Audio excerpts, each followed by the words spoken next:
Hey everybody, welcome to this week's Q&As. I'm recording these on Wednesday, but I had to miss a week last week, so I'm sure there was enough time for everybody to get their questions in. But let's jump in and see what we got. First up, on Floatplane, Dumez wants to know if they could run a RetroNAS virtual machine on a Windows 10 host, but also map their ISO drive so that they could use Windows 10 to access it as well as RetroNAS. And if my memory is correct, which it might not be because this is a few years old now, but I think when RetroNAS was first launched, that was not possible due to the way Windows VMs worked. You would need to use different kinds of software, any of the VM software that you could use that you would have to buy in order to do that. However, I vaguely remember somebody coming up with a workaround that might have also included paid software as well. But if anybody has done that, would you please chime in the comments? And just a friendly reminder that you can't drop links in the YouTube comments. They won't even show up in my held for review bin. YouTube will just delete them. So if you could just kind of explain it out, like use this software or just, search for this term or something like that. But I just remember that it wasn't quite possible at first. I think I remember somebody figuring out exactly how to do it. The opposite is totally possible, running Linux and then having RetroNAS in a Linux VM as well as Windows in a Linux VM, and a VM as well. So I don't know. Hopefully somebody has a workaround for this. Worst comes to worst, you could always pick up a Raspberry Pi or something and just run it like that. But I vaguely remember somebody having a solution. Next, Shorejor just got a B&O MX2000 CRT, and they want to have their G-SCART switch connected to it, but also route consoles that are composite video only. And if you're going into something like an RGB monitor where you manually switch inputs or a RetroTank, you could just run it like that and not have any worries. As long as the sync stripping is turned off on the G-SCART, that would all work, except with SCART input CRTs, almost always they use blanking voltage, just a voltage pin in the SCART connector, to determine if RGB is present or not. So in the case of using a G-SCART that has that enabled for all the right reasons, that would mean it would always look for RGB even if composite video was being sent. So there's a few ways that you could go about doing this. If you don't want to mod anything, oddly enough, you could buy that device from Jan from Consoles for You that adds voltage in, and then just hook the USB power up to an inline power adapter, and you could just flip that on and off depending if you're using RGB or composite, which seems weird because now you're buying that device for the opposite use, but that should work because I don't think Jan would have run the voltage pins through on that, because why would you if the whole point is to add voltage to that? So that should work. I'll leave a link in the description. If you want to try a do-it-yourself project, you could also just use a multimeter to check the pin on the SCART, either SCART lead, and then remove the wire from it, and then build the switch into the SCART head itself, so that way you could toggle it there, and that would work on either side. So if it was easier to get to the G-SCART, you could do that. And of course, you could also mod the G-SCART, but that's an expensive switch, so I don't think I would go about that route. I personally, if I was going to mod something, would mod the SCART cable itself, because if you completely mess it up, you have somebody repair the SCART head, you buy another one, it's just infinitely cheaper. I guess you could also try to get a custom SCART cable made that has that toggle. And there are a few people doing custom SCART cables that were pretty good, but I'll just lay these options out there and let me know whichever one you choose, or if you want other options. But it seems like a problem that should be easy enough to solve these days. Next up, the Remora wants to know if anybody makes a USB-based Intellivision controller, so you could use it for any kind of emulation, like software emulation, FPGA hardware emulation on the Mister. And that's a great question, and I don't know. And, the Intellivision and ColecoVision controllers definitely weren't the best out there. They're very uncomfortable and don't always work in the right scenarios. But if you want an accurate experience to the original, I agree, you would need the original controller. So I don't also know if a controller adapter exists that is compatible with those. So I'm kind of going to have to ask the community here. Does anybody know of one? Is there a great seller that's been selling them for years that I just don't know about? Is this something that somebody might be willing to make? Even just a converter as well, because picking up an original might be easier. But I'm very curious about that myself. So if anybody knows, please let me know. Just once again, just post it in the comments and write the name of it. Don't drop a link. And also, Also, the Remora said, have I ever considered doing a Hangout stream testing the randomizer of Super Metroid? I would absolutely love to do that. And in fact, there's a bunch of stuff that I've really wanted to do lately. I just have zero time to do it. There's a couple of new games that were released that I really wanted to help promote, as well as just kind of try for myself. I finally got RZ as well as the controller for it, which, to be honest, it was so long ago that I ordered this that I forgot I even got this. So I want to do so many of these. I'm out of time, and I don't know if I'm going to get any time back before the end of the year. So I'll add that to my list of stuff I really want to do, but don't count on it anytime soon, unfortunately. Next is a very thoughtful question from Tim Quillity, who wants to know how they could make sure that I'm getting an Amazon affiliate cut if they use the generic Amazon affiliate link on the website. And thank you so much for asking. That really is such a nice thing to talk about. But I'm going to be honest, I still don't know how to use Amazon Analytics, so I can't verify any of this, but I am 99% sure that if you just simply get your Amazon cart ready, you go, so make sure that everything's in the cart, go to RetroRGB, click on the support, click on the Amazon general link, and then just go check out. That's how you do it. And also, just to be very clear, the price is the same for everybody. No one's spending a penny more when you do that, but RetroRGB gets a cut. So if you want to do that, thank you so much. I can't tell you how much stuff like that is just like, I don't know, it's very humbling, and I really appreciate it very, very, very much, because it really is what's keeping all this stuff going. So thank you, Tim, for asking that. But that really is it. I'm 99% sure. And if anybody is an expert in Amazon Analytics, maybe let me know, and we could talk about how to figure out how to do things like that, because I'm pretty sure Amazon purposely makes their stuff very hard to figure out because they don't want generic web devs moving over from other industries. They want to train people specifically on Amazon stuff, which I don't, it is what it is. So I don't know. Or maybe I'm just stupid. What the hell? I mean, I never pretend like I'm an expert in anything. Maybe this is a really easy thing to figure out and I just can't do it. But either way, thank you, Tim, for asking. And thanks to anybody who takes the time to do that. Next up, Brent wanted to know if I knew where to purchase a replacement shell for a Sega Genesis Model 3. When they were doing a recap on theirs, one of the posts was so brittle that it broke off, and they were having trouble finding a replacement for it, while replacements for the Model 1 were pretty easy to find. The Retro Gamer store amazing shells, and you could even find replacements for the Model 2, but not the 3. Well, you're in luck. I believe somebody just posted the 3D print files for making a brand new Genesis 3 shell. And if you want to go through PCBWay, who is not sponsoring this, but I will be working with them on at least one video in the future, you could get a very, very high quality print. And this is the scenario which, if it were me personally, I would take this opportunity to get a clear one or a smoked clear or something, or a different color, maybe have it the same color as like that awesome gray Japanese Saturn or something like that.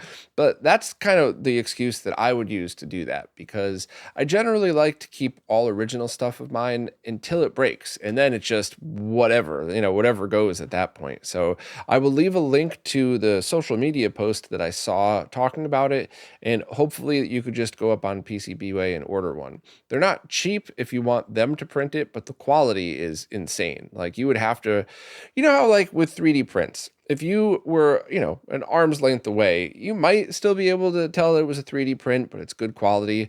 Well, this one, you would have to like really look close to tell that it's a print. And depending on how it's painted, you might not be able to tell at all. So that's definitely where I would start. Or on the flip side, if somebody in the comments wants to get one of these new ones from PCBWay, maybe you'd be willing to sell Brent your current original one. So I'll leave a link for that. And if anybody has any thoughts, definitely let me know.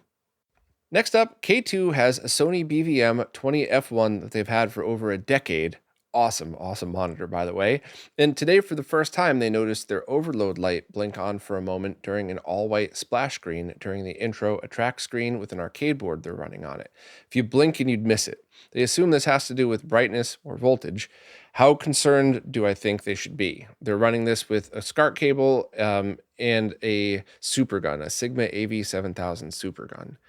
So there's two answers to this. First and foremost, as I would always say to anybody with using a supergun, have you checked it with the scope? Even that cheap $30 scope, you could set that on there. You could put your arcade board into service mode, and hopefully it'll have either an all white screen or a color bar screen or something. And are you able to check to see if the voltage is too high? If not, does your supergun have a brightness knob so you could just turn that down a hair, just turn it down a tiny bit and try again to see if that helps?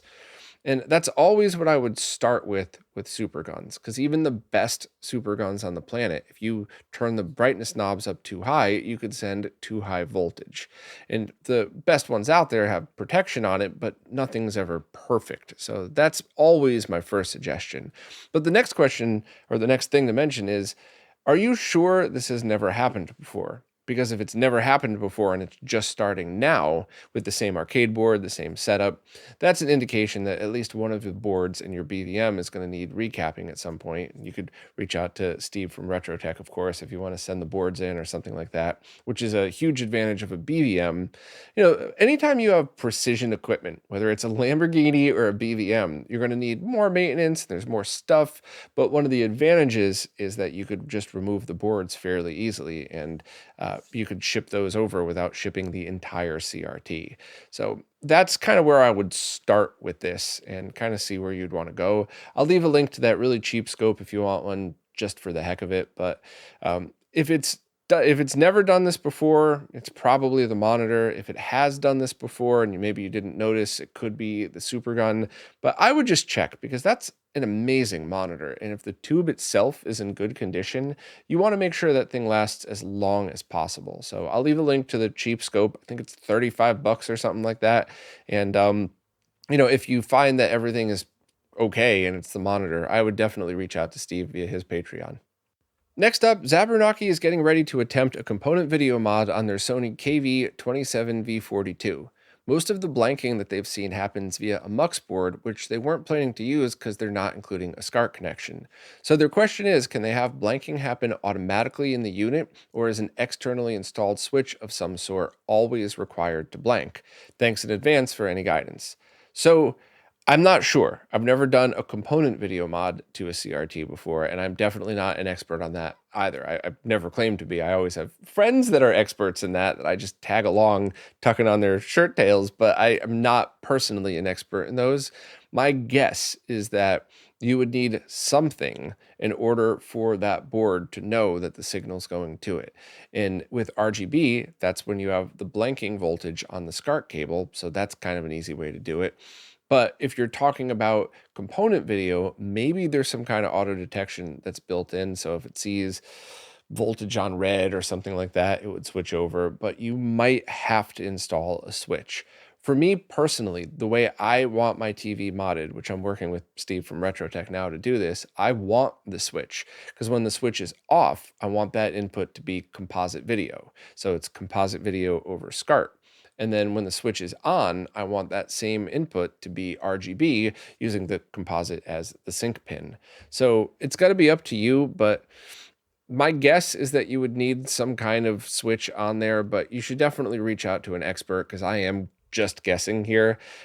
Sorry, I'm not more versed on these things, but once I started getting into it, I just realized there's so much to learn, and I would have to stop. I would basically have to stop doing RetroRGB and try to become Steve if I wanted to keep up with it. And we already have a Steve, and he's awesome. So figured I'll just point you to him if you need any help, but that's my guess. Next up, Pippin is looking to convert surround sound audio formats to different ones for compatibility reasons. And that's where you start to get tricky. There are some devices that could do it on the fly. Chris Fratz did a post on RetroRGB a while back about how you could do that in software for recordings. So that way you could take something like Dolby Surround, and you could, which is encoded in 2 channels, and you could separate that to discrete channels. But I think one of the ways that you could do it in real time is via the Xbox Series X HDMI pass-through. I remember Joe Redifer talking about that, and I believe that's what he does for certain formats, and I think that could do it in real time, but you might be stuck using a receiver to do that. There might be other devices out there, and doing it in real time without quality loss is possible, but I don't know if that's possible without some kind of latency added to it, which maybe it's slow enough or fast enough latency that you don't notice it, or maybe it's going to delay the signal long enough where you're going to absolutely notice a delay in audio versus what's on screen. So does anybody have any suggestions, any devices that you use that could do this, whether it's for a SPDIF output or HDMI or anything? It would be cool to know, because I'm sure I've run into this stuff before. I just have personally never needed it, because whenever I was streaming, I just output 2-channel, and whenever I was gaming, I just went directly into my receiver, and if it could handle the format, that's all I needed. So it's a good question and something that I'd like to know the answer to. So anybody out there have a suggestion? Next up is a great question from Rent Optional that has kind of a complicated answer that I'm going to try to just give an overview of. But the question is, they've been using Wickerwaka's Mr. Laggy lag testing device in order to test random TVs in their house, and the results so far has been as expected, with the exception of their LG OLED. The lag results are about 9.5 milliseconds in the top left corner. However, in the bottom left, it's about 13 milliseconds.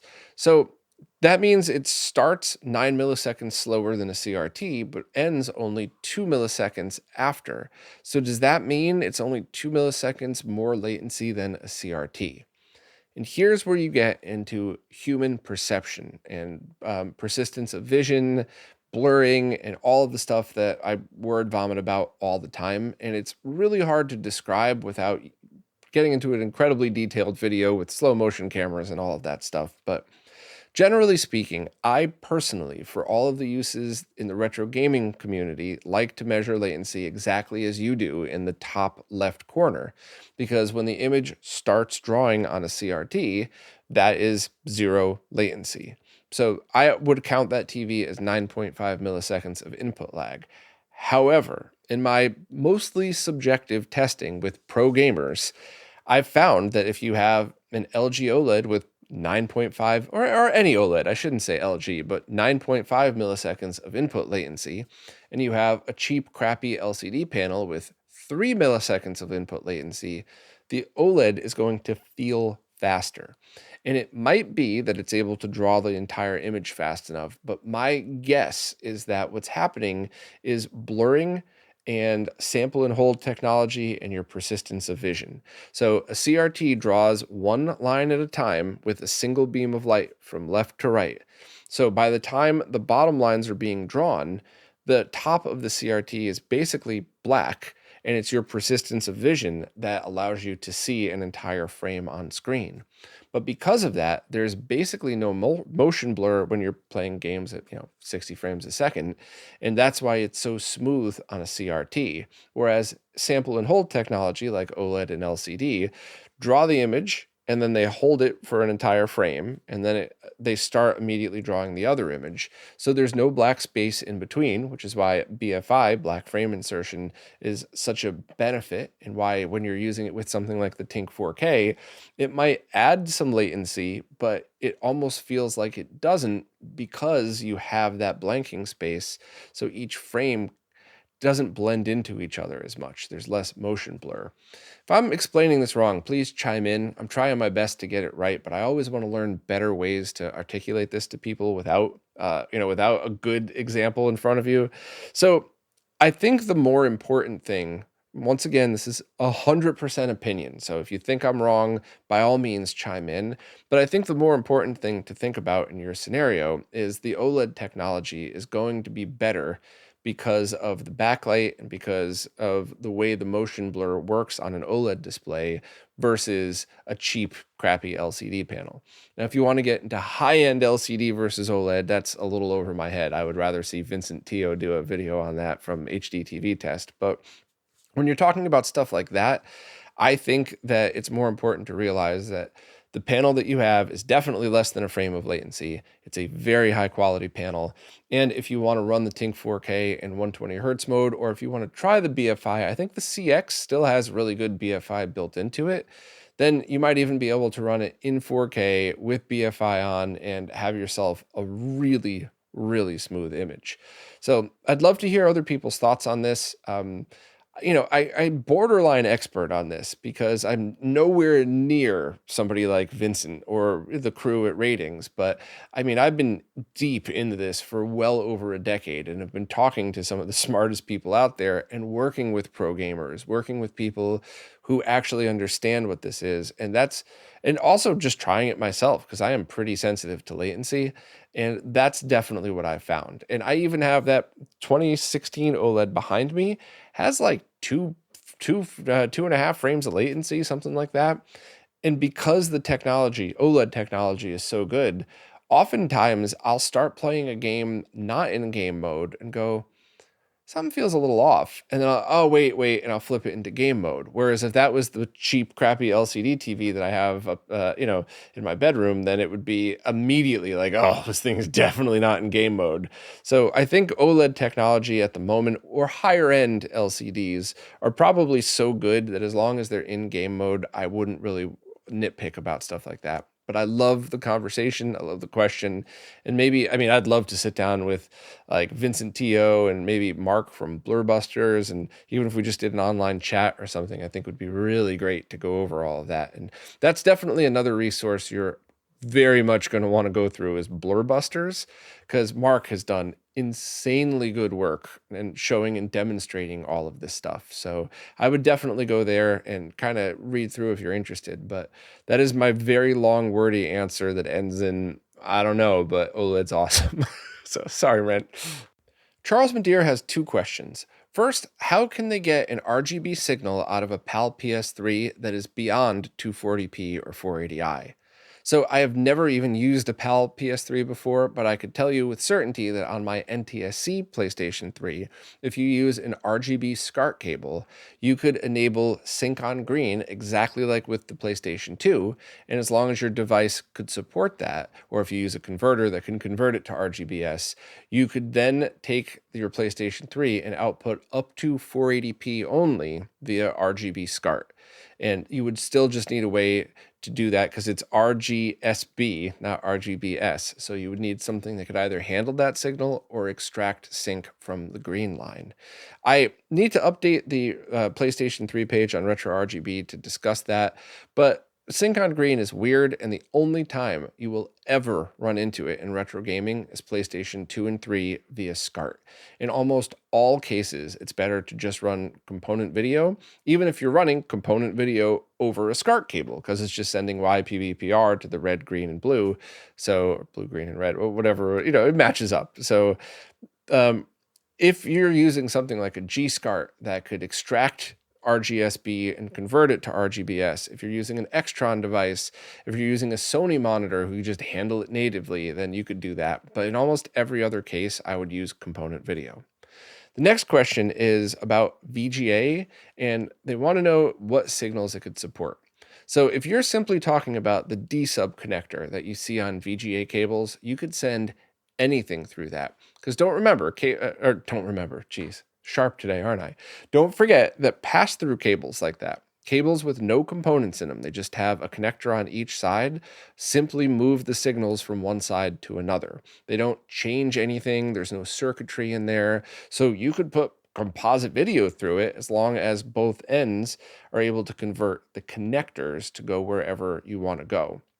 So if you're using something that takes YPbPr and puts it over the green, blue, and red signals on a VGA cable, as long as the target device can support that, like the RetroTink 4K, or if you're using a breakout cable going from a VGA to BNC connector into an RGB monitor like the Ikegami, which if that supports component video, which I believe it does, then it doesn't matter, you're all set.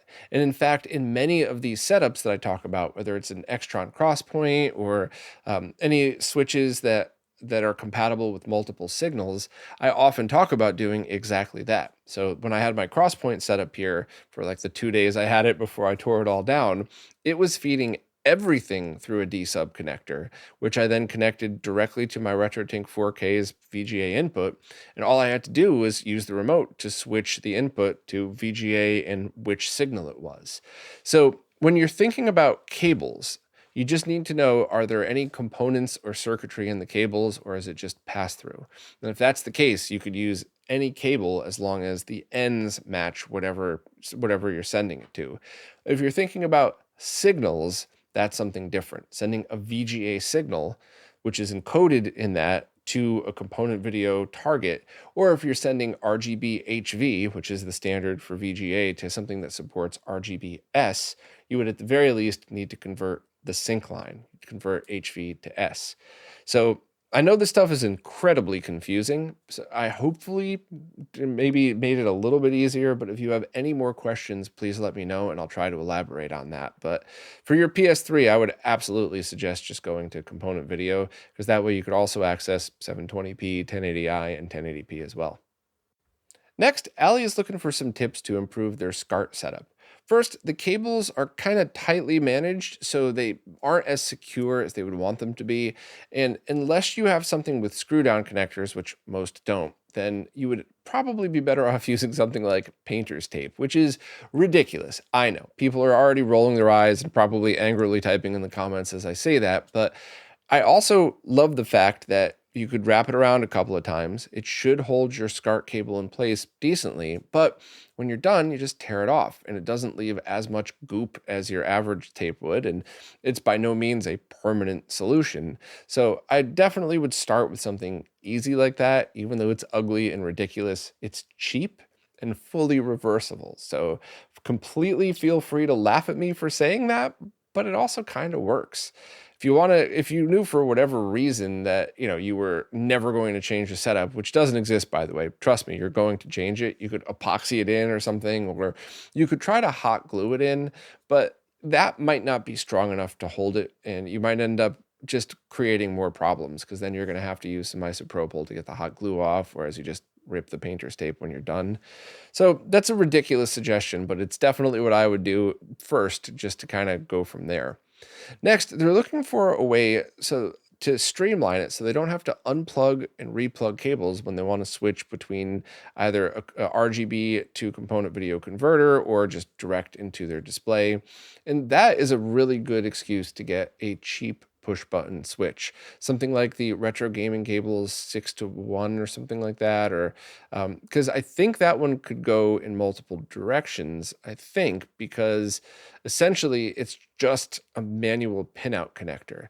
I don't know if I still have one here to test, but that's something that you might want to consider, and you might even want to just email Rob, because you could do 1 in and up to 6 out, but only 1 at a time, which I'm pretty sure that would work, but please, once again, you might want to double check. And that might be everything that you need for fairly cheap. You could, of course, go to something like a matrix switch, where you could have multiple outputs, so you could just route things into each other. You would then have to buy all brand new cables.